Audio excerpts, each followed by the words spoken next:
Okay, good morning.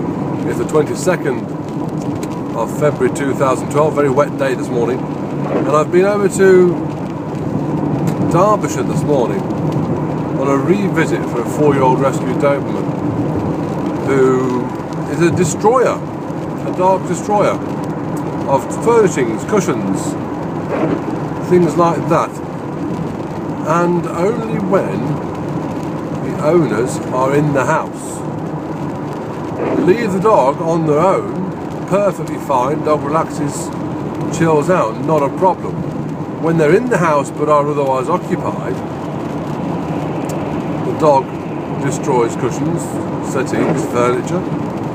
There's the second visit today, the first one was 2 weeks ago.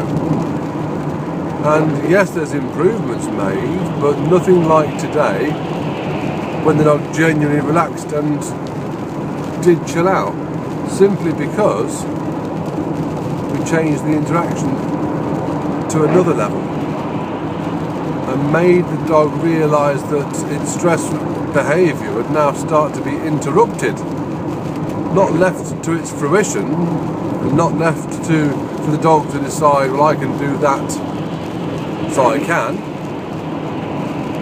The behaviour starts to get interrupted, so the dog starts to think differently about how it should behave.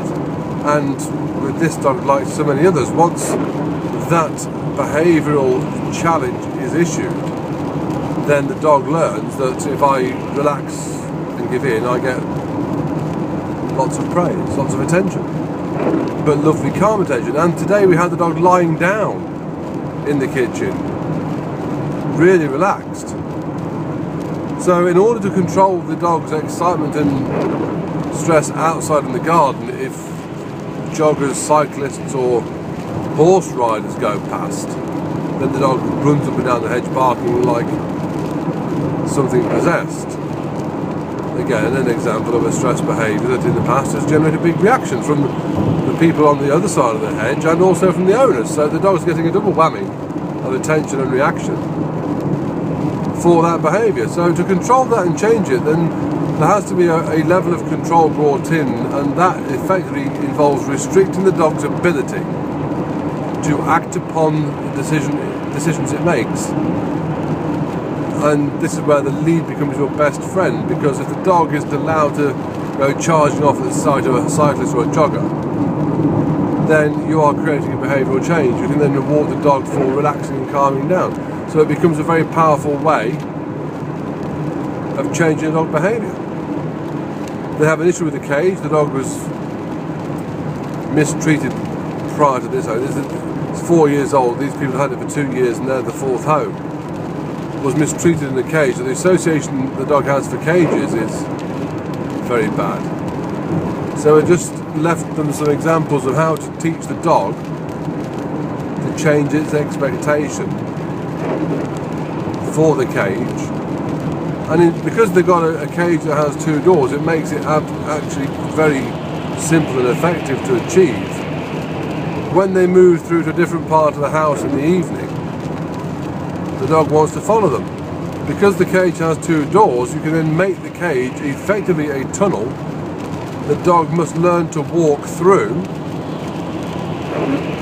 in order to get into the other room with the owners.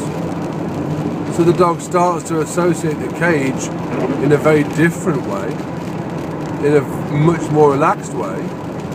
The cage becomes part of everyday life, and that is what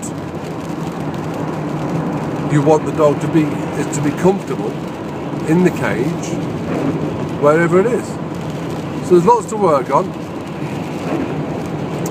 3 weeks now between visits, and I will obviously update the video blog after that date. But a very interesting morning where we've had to, again, re-emphasise the importance of interaction and how it does genuinely teach our dogs how to behave, or not, as the case may be. It's been a very good day.